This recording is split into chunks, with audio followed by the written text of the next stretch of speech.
Gifted Kid Complex, the show where the panelists were gifted kids who refused to move on, with a satirical take on intellectual elitism by having the most tongue-in-cheek, inane, pedantic, and convoluted conversations every week. Introducing your host this episode. She's ambitious to the point of hubris. It's Cher. We're doing a science episode from me. It's Cher's science episode. And every other episode, her burnout is imminent. Your host is Taya. I'm co-hosting today. I do a BA in history in Oxford, and I'm not a scientist. So it's going to be very exciting. Each panelist here today has experienced gifted kid syndrome in some way. Taya, would you like to explain yours very briefly? It's just the title of this episode is just Taya's not a scientist. It's not. Yeah, actually, I was a scientist when I was a child. That's right. Ooh. I really wanted astrophysics, which is really insane. I was really big on it. I think I visited NASA one too many times in Houston. I've got family in Houston. Wow. Yeah, I know. I'm jealous. 8-year-old me was absolutely captivated, and who wouldn't be? They had a giant space-themed jungle gym. Cher, what about you? I'm Cher. I do philosophy at University College London. I did maths, further maths, philosophy and English literature A-level. A fun fact about me for this episode is that I am fucking terrified of the ocean. Deep and profound fear of the ocean. And yet, the word of the day is Bathypelagic. Lovely. Spell it. Bathypelagic. Ooh. Meaning of relating to or living in the ocean depths, especially between approximately 600 and 3,600 meters. Oh. So the Bathypelagic zone, deep. It's below the mesopelagic zone, Okay. right above the abyssopelagic zone. So it's like the penultimate one. Okay. Almost. Yeah. Cool. Includes the water that overlies the continental slope. That area of the ocean is believed to be home to organisms that we have no idea about. So that's cool. Wonderful. It combines Greek bathys for deep, uncertain origin, and pelagic as in open sea, from Greek via Latin. Why is that the word of the day? Are you getting the tone of what this episode is? Deep sea. Well, it's not necessarily deep sea. It's just the sea. I'm a big fan of the ocean. Have you been on a boat? I have. I don't really get seasick. And I've sailed. Oh, you've sailed. It's quite fun. And the beach is always very nice. You're swimming in the ocean. Do you think a submarine is a boat? No. It's a submarine. According to some naval institutions, a submarine is listed as a kind of boat. Aren't boats meant to float? Boats do sink. They are known to do that sometimes. I think it's a ship. It's a ship. According to the US Navy, it's a ship. They are traditionally still referred to as boats, apparently, which is weird. Don't like that. Oh, wait. In the Venn diagram, let's say you have like ships as the big thing. And then inside that, you have boats. Yes. And then inside that, you also have submarines. Because you can also have like spacecraft, and those are also called like spaceships. Spaceship is a term that we don't really use outside of sci-fi. No one has genuinely... No. Let me live my spaceship dream. Me, an 8-year-old in NASA, bro. Let me live my spaceship dream. No, so submarines... People have referred to submarines as boats. I don't want submarines to be a boat. It's like saying, like, I don't know, a smoothie is soup. These are all definitions of things that do not have, like, a natural definition. These are all man-made things, and hence our definitions of them are always going to be woolly. All of these definitions are probably going to come post the thing existing. Yep. Hence, there's not really going to be a clear delineation because these words are usually just used conventionally first in a colloquial context, and then we try and define them very specifically afterwards, realizing that, oh, we got to make some real squiggly lines or blur them. Hence, boat and ship clearly having a difference, but not really knowing where the line is. Within this subset of ships, you also have romantic pairing. Used by fandoms, a ship. Anyway, continue. Truly a reflection of who we are as people. I have a fun game for you. A fun game. This is a variation on this or that. Okay. Which is the game where the panelists attempt to speculate, decipher, and categorize. Today, I will present a list of facts about an animal. And that animal could either be a cephalopod, a cetacean, or a crustacean. Do you like where this is going? Okay. So cephalopoda is a class of mollusks. So squids, octopodes, cuttles, nautiluses, all them. Cool. Cetacea is an infraorder, so that's your whales, dolphins, porpoises, and crustacea is a subphylum. So I am aware that I picked 3 categories of animals that are not the same taxonomic rank, but it's my show. I can do what I want. Shut up. Yeah. Also, here's my fun fact. I'm allergic to crustaceans. I did not know that about you. We will not eat shellfish together. Or I'm not really a shellfish person anyway. I have actually been a shellfish person, and I would throw up after. And, I would think to myself, must have been a bit off. About a year or 2 ago, I was like, hey, why is it that I always throw up whenever I have lobster, crab, or prawn? Connecting the dots. And I kind of went, huh. But anyway, if I want to have hagao, I'm going to have hagao. Fair enough. Hagao is great. I can and will continue to eat shellfish if I want. So I was actually considering some other animals for this. I was considering cnidarians. So that's your jellies and anemones. But they are so different to the other 3 that I actually end up picking that there's no way I could find any facts about cnidarians that could be true of the other 3. I could have also talked about pinnipeds, so that's your seals, and sirenians, which are dugongs and manatees, but those don't start with C, so that didn't really... Oh, yeah. So this is like Cher C and Tear C, so we have like a C. Yes, so the episode title is called 3 C's of the Seas. Bruh. Do you like it? I like it. It's cute. So are you ready? I'm so ready. I'm going to give you a fact about an animal. You tell me, based on the fact, whether you think it's a cephalopod, a cetacean, or a crustacean. You don't have to guess what specific animal it is, just which of those categories it fits into. Ooh, okay. This game was hard to write. I can imagine it's probably difficult to write. You get bonus points if you can guess what animal it is, though. I don't think you'll be able to. Okay. I'll be really surprised if you can. My animal trivia is so bad. I'm going to draw upon the years of me watching wildlife programs as a child. All right. This animal makes a semen-resembling waxy substance called spermaceti. What? Which translates to sperm oil. Just ask me which sea animal secretes something like semen. I never said it secretes it. I just said it makes this substance. What? It could secrete it. I didn't say that, though. Okay, I don't think it's a crustacean. Interesting. Why? As far as I know, they don't mix whatever on earth this substance is that's vaguely like human semen. Well, okay, yeah. I would like to say that, again, I am not referring to actual semen, which this animal could make. Yeah. I'm referring to a substance that resembles semen that has been called spermaceti as a result. I'm gonna guess it's a cephalopod. Interesting. Everybody I've playtested this with has guessed it's a cephalopod. The actual animal is a sperm whale.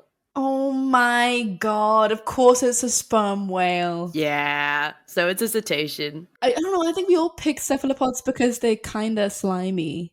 Nothing against cephalopods, but you know what I mean? Like they... Yeah. You know.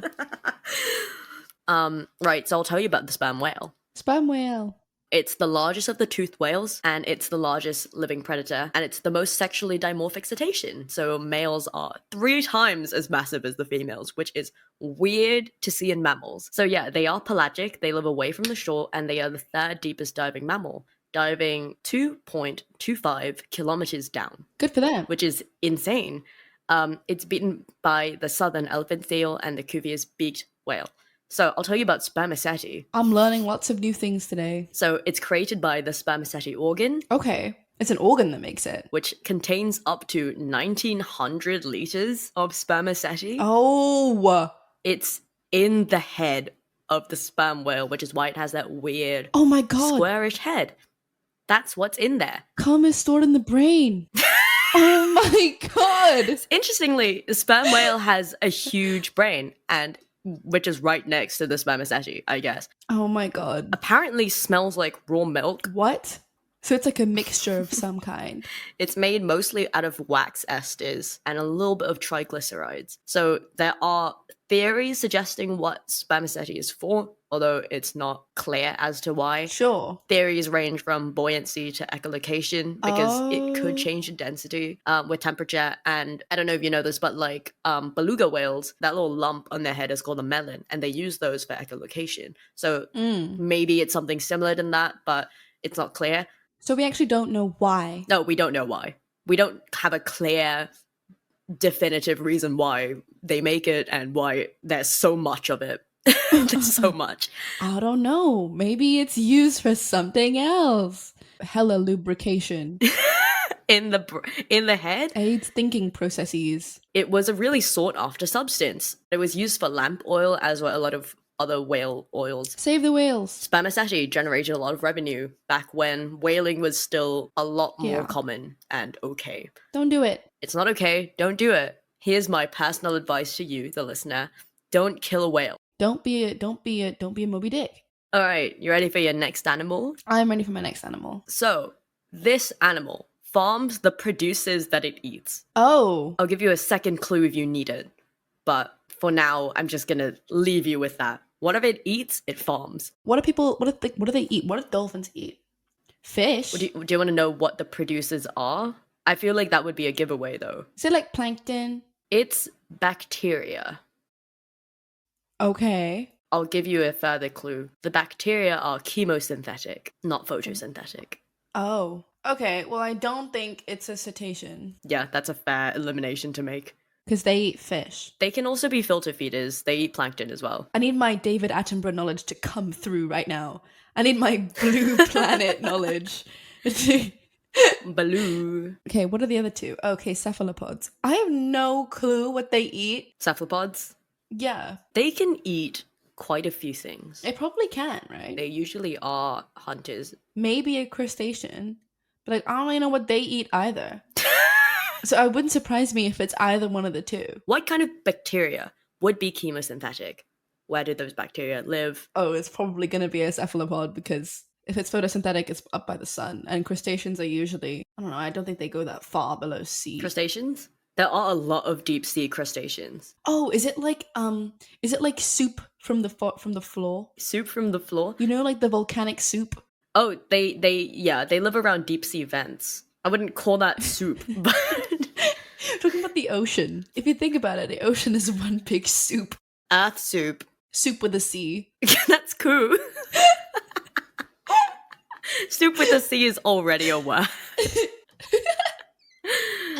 Okay, I'm gonna guess it's a crustacean. It is a crustacean. Slade. What kind of crustacean is it? It is called a Yeti crab, also known as a furry lobster. It is actually not a true crab, nor is it a true lobster. It's what's called a squat lobster, which is actually closer to crabs. So I can eat it. I don't know. I don't think people have done that. Let's not find out. Let's not find out. Yeah. It's called the Yeti crab because it mostly lacks pigment. And also, it looks furry. I will explain that in a second. It's fuzzy. It's completely white, basically, including in the eyes, so it's thought to be blind. A lot of animals in the deep sea don't really have a lot of good vision because they don't need that.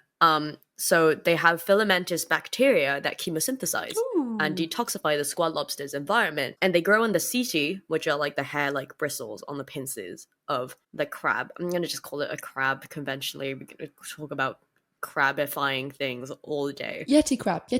The bacteria grow on the setae of the Yeti crab's pincers. It grows on other parts of its body as well.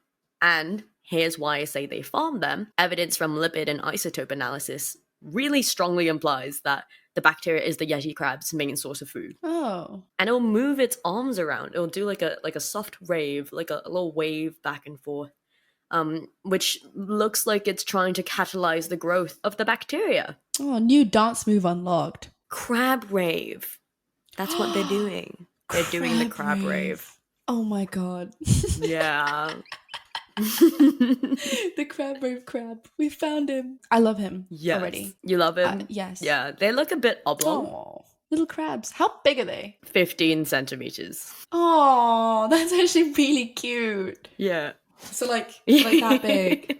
Oh. They are cute. All right. So this animal has distinctive ruffed patches on its head, which are unique to each individual, similar to a human fingerprint, and scientists use these patterns to identify and track individuals of this species. Probably, I'm gonna guess it's a cephalopod because it's the one we haven't had yet. Oh, you're trying to game theory your way through this? I don't know what I'm doing, man. I have a few of these lined up, so if you're trying to go on like which ones haven't come up yet, that's not going to be a great strategy. Okay, so we're at number 3. So we have to speed run these. Okay, I'm still gonna guess it's a cephalopod. You're going to be guessing this is a cephalopod? Yeah, I'm gonna be guessing it's a cephalopod. So this is actually a whale. Huh? Yeah, it's a whale. They're called North Atlantic right whales. Eubalaena glacialis, which means good or true whale of the ice. Aw. So the patches on their heads are made of keratin, its skin, which are called callosities, similar to the calluses that we have. I'm a guitarist, I have calluses on my fingers. I'm a pianist. I don't have those. These are present from birth, so they're not gained from like that kind of stuff. We get calluses from, they just are there, which seem to be home to whale lice, and the relationship seems to be symbiotic. It's not like they have zero relationship with each other, but it's not understood yet. I don't imagine it's good for the whale that there are lice living in its callosities. Yeah, not clear what the symbiosis is like yet. It's a dorsal, finless baleen whale, so smooth back. It has keratin baleen, it filter feeds. My favorite fact about this whale is that its blowhole is V-shaped. So when it makes it blows, the blows are heart-shaped, which is adorable. That's actually so cute.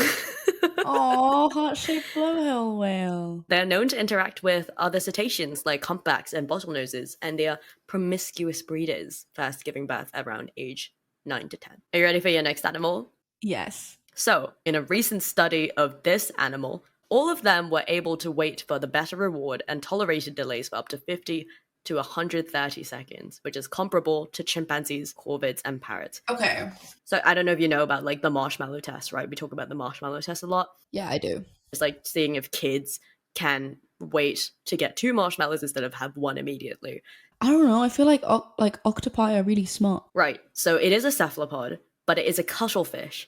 And this is just the common cuttlefish. It's not even like a really like specific niche cuttlefish. It's just regular cuttlefish. Cuttlefish. So the cuttlefish that could wait longer for a meal also showed better cognitive performance in learning a task. They were trained to associate a visual cue with a food reward, basically operant conditioning, like the dogs in Pavlov's experiment. Yeah. Then they did a switch and the reward became associated with a different cue. Quote, the cuttlefish that were the quickest at learning, both of these associations were better exerting self-control. So this is a weird correlation, seeing in animals like learning abilities and self-restraint are, you know, they seem to be correlated, at least in the cuttlefish, which is really interesting. Fun. Yeah, so by contrast, like other taxa, like some monkeys, rodents, and birds, like chickens and pigeons, they found it difficult to just like wait for going for the immediate thing. And they exhibited really low levels of self-control, which is really interesting then that this cuttlefish can wait 50 to 130 seconds. Yeah. In the study, the cuttlefish actually could choose not to continue waiting at any point. So the cuttlefish would be here, there would be an inaccessible live shrimp there, and then just like a dead shrimp, then like, you know, from the grocery store or whatever.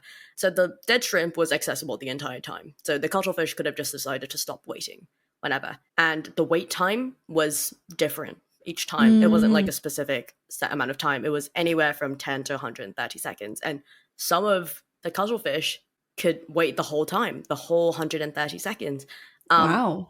Yeah, it indicates that the cuttlefish's decisions to wait in those conditions were actually genuine self-control, which is insane. So, like, we can talk about, like, chimpanzees, dogs, grey parrots, while trying to wait for a better reward, distract themselves. So, to, like, look away or something else. The cuttlefish seemed to turn their bodies away while trying to wait for the better shrimp. But it wasn't very clear whether they were doing this because, like, the roof of the tank that they were doing this was opaque, and they didn't, the scientists who were doing the study didn't think that that would be something that they would be looking at. So there's further research to be done there. But yeah, a couple of these animals may have sex for up to 30 hours.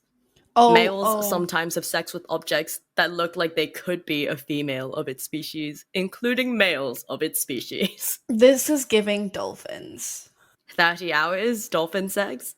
I think I've heard that dolphins can just go. Dolphins fuck hard, though. That's They true. do. and they can and will have intercourse with members of their own species that's part of the same, like, that's the same sex as them, so like male on male and stuff like that. Mhm. Female dolphins, I don't know, but that's what I've heard. Is that your guess?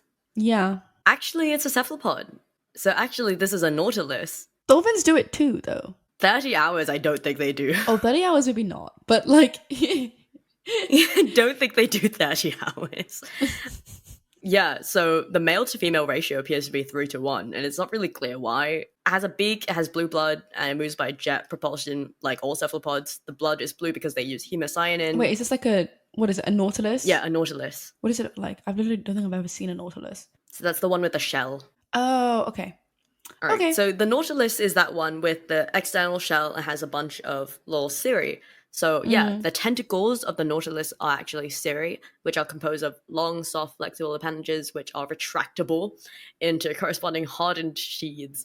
Unlike other cephalopods, the Nautilus has poor vision and overdeveloped smell through their cirri being very ciliated, and they are the only living cephalopods to have external shells, although that was a lot more common at the beginning of cephalopod history. Most of them actually had external shells. Sure, but explain why they can have sex for 30 hours. I can't explain that. I don't have an explanation for that. That's just a fact. So in the early embryonic stages of Nautilus development, a single mollusk foot differentiates into 60 to 90 separate cirri, and that number varies within its own species, which is weird for an animal. Its grip is so powerful that if you attempt to take something away from it, it will rip the cirri off of the animal. Oh my god. Never attempt to, like, when you're having sex with... well, not when you, but like when they're having sex. When I specifically... You rip them apart from each other and then they die. Oh, that is a tragic, like, Shakespearean tragedy, kind of. Really is. Okay, this is my last animal in the game. Okay. This last animal often carries anemones with it to defend itself, and they've been referred to as resembling pom-poms. This is giving crustacean. It is? Is that your guess? I can imagine them, like, you know, holding them on their shell or something like that. That seems so cute. All right, so you're right. Oh, I'm right. Okay. This is a little crab. Oh, of course it's a little crab. This is a tiny little crab called the boxer crab or the pom-pom crab. The pom-pom crab. I love the pom-pom crab. So it grows to about 1 inch long. Oh. And their claws are not broad, like decapod crabs usually have like broad claws, but these ones are thin. So they earn their nickname from the fact that they carry 2 live sea anemones at all times, 1 in each claw. Brunette on his left, blonde on his right. It's a weird symbiosis because the crab is protected from predators by waving the anemones around, because the anemones have their nidoblasts, so that's their toxin cells. Yeah. Right? And the anemones, I guess, get leftover food from the crab's meals. But here's where it gets weird, because it wasn't weird enough already. No. When a pom-pom crab is lacking sea anemones, it steals one from another crab. It will fight with another crab and steal it, and it will then split it into 2 fragments. It will rip it into half so that it regenerates into 2 identical clones of the original anemone. This is the first known instance of animals forcing the asexual reproduction of other animals. Yeah. Interestingly, they seem to always use the same species of anemone, and it's not really clear where they get them from, because these anemones are never seen growing freely literally anywhere else other than just with the crabs. Oh my god. They invented their own species of anemone. It seems like a hand-me-down situation. That's actually really cute.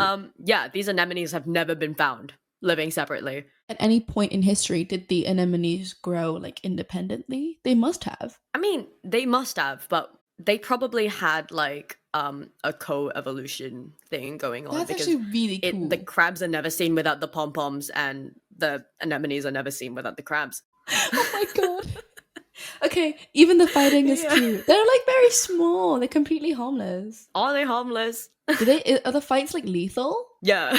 What? Oh my god, they can kill the crab? They can be. Sometimes they aren't, though. Usually the winner, the victor of the fight will steal the anemone from the other crab, probably leaving the other crab defenseless, and then rip their one pom-pom in half. No. So that they then have 2. Okay. They have 2 pom-poms. Yeah. The anemones, I'm guessing, are very small as well. Yeah. I'll send you a photo of them. The pom-poms are white. Damn. No pink pom-poms. That sucks. PPP. I mean, some of them have been pink. It depends on the species. Okay. Depends on the species, but yeah, they're usually white. Okay. Yeah, your last game is gonna be a spelling bee. Oh, Gonna do a spelling no. bee of marine terms. Oh my god. Okay. All right. Are you ready? Are you ready? I'm actually, this is another fun fact about me. I'm actually really bad at spelling because I can't keep track of the letters in my head Oh. in what order I've already said them. That's so fair. So Yeah. I'm really good at spelling, like when I'm writing or when I'm like handwriting or typing something. But if I'm spelling it out loud, I'm just terrible. So we're gonna try it. We're gonna try. We'll see how this goes. Okay. All right. I'm only gonna give you 4 words. It's not gonna take that long. Continue. Four words. Your first word is Nidarian. It can be pronounced either Nidarian, Nidarian. Nidarian. Do you need a definition? Yeah, definition. Of an animal in Nidaria, which is a phylum under Kingdom Animalia, containing over 11,000 species of aquatic animals found in both freshwater and marine environments, predominantly the latter. What? So this includes coral, anemone, jellies. Okay. The distinguishing feature is their nidoblasts, specialized explosive cells used mainly for capturing prey. I think it's NAI or NAE. Maybe NY. I can already tell you that you're wrong. Great. Darian, I'm guessing, is DAE. No. All right. What? Would you like to try again? I'll give you the etymology first, and then you can try again. All right. So it comes from ancient Greek, kanidi for nettle. No, I've got no goddamn clue. It comes from kanidi. What is kanidi? It means nettle. I don't know how to spell that either. But like you can hear the sound. For now, just like try and spell the word in full, and I'll tell you if you're good. Okay. NIDAERIAN. Right. So that makes sense. However, your spelling is actually CNIDARIAN. CNI. Oh, at some point I was gonna go PNI. Oh, I thought that the etymology kanidi would help you put the C in there. That was not a thought in my brain. Right. So this next word, I think you can actually get this one. There's no like trickery here. Thalassophobia, the persistent and intense fear of deep bodies of water, such as the sea, oceans, or lakes. I know this. THALASSOPHOBIA. There you go. Yep, so it comes from Greek thalassa, meaning sea, and phobos, meaning fear. As a fun word, it's called thalassocracy, which basically means a sea empire or like a sea state. Oh. Yeah.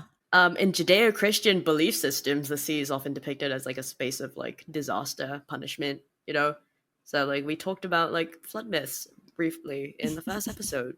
We did. Flood myths in general have often been divine punishment kind of thing. Still is an area of mysticism. Yeah, we don't know what's down there. Your last word is biocenosis. This is not a marine specific word, but it's my show. I can do whatever I want.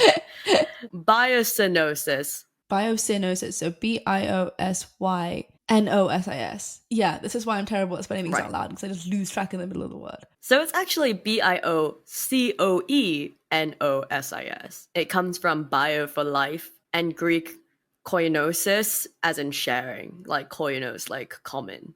So that's where it shares its etymological root. It means an association of different organisms forming a closely integrated community. So this term was coined by Carl Moebius in 1877, describing the interacting organisms living together in a habitat, otherwise known as a biotope.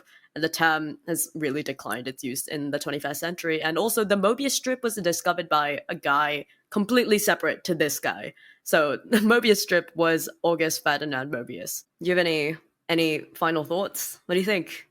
I like the sea, is my opinion, even though I literally know nothing about what actually lives in it, because I need to start watching Blue Planet, it seems.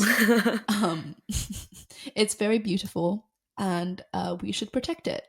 It is beautiful. We should protect the sea. The sea is lovely. Yeah, I find it really interesting, and I think it's really cool. I just don't want to be inside it. Fair enough. That might actually help it. think less humans running around in the sea and making a mess of it. Yeah, me being inside it, my really altruistic behavior is me not going to the ocean. That's how I'm saving the world, as it were.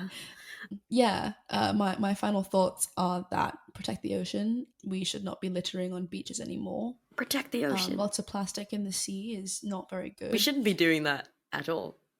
We shouldn't be doing that at all. What, the Great Pacific Garbage Patch it's called, right? That thing. Yeah, the Great Pacific Garbage Patch is actually something else. It's crazy.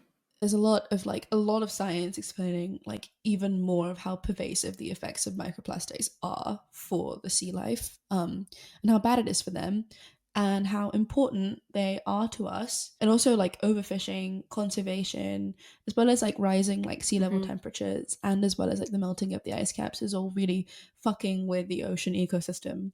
And of course, there's probably plenty, and I'm not the most well versed on the subject, but our oceans are very important to us as sources of water and as really big parts of our history as well, and our myths. Yeah.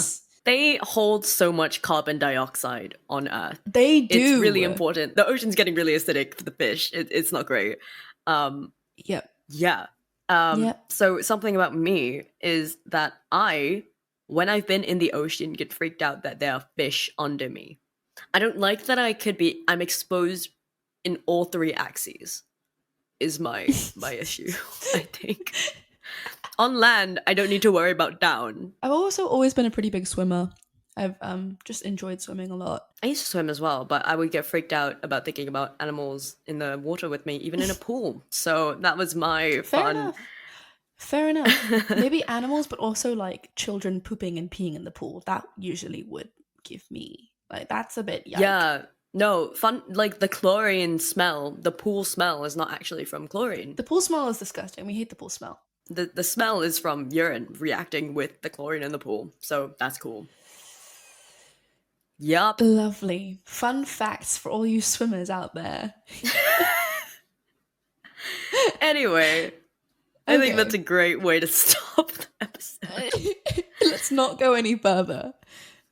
Thank you for listening to the Gifted Kid Complex. If you've enjoyed this episode of our podcast and would like to support us, a very simple way to do so is to let people know we're here. Subscribe, follow, whatever you do, so you can come back every week, rate and review us so others can find us too. We always appreciate hearing anything you, our listeners, have to say. It's always really lovely to hear good things about what you're making, and also to know what your audience would like to see in the future. So if you'd like to contact us, to make some suggestions or share any interesting things or respond to our show notes, which we'd love, you can do so via the link tree in our show notes. If you're able to, we also have a Ko-fi if you'd like to send us a tip. It's linked in our show notes down there as well, alongside any references to topics we discussed today if you want further reading. For now, we will release a few short bonus episodes, as and when, made out of the tangents that landed on the cutting room floor for free. And if we gain enough traction and support, we might be able to make some more exclusive content for our lovely regular supporters one day too.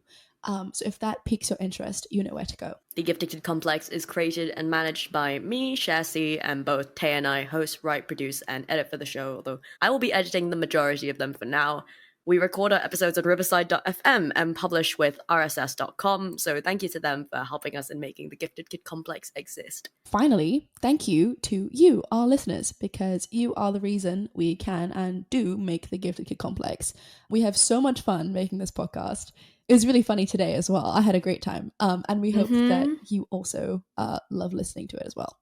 See you next week, and for real this time. Actually, next week. Because this is the final episode of our 3-episode launch. Yay! So we'll see you next week for another episode, which will be hosted by Taya. I don't know what I'm going to cook up, but it's going to be good. So get ready. Fish. Fish.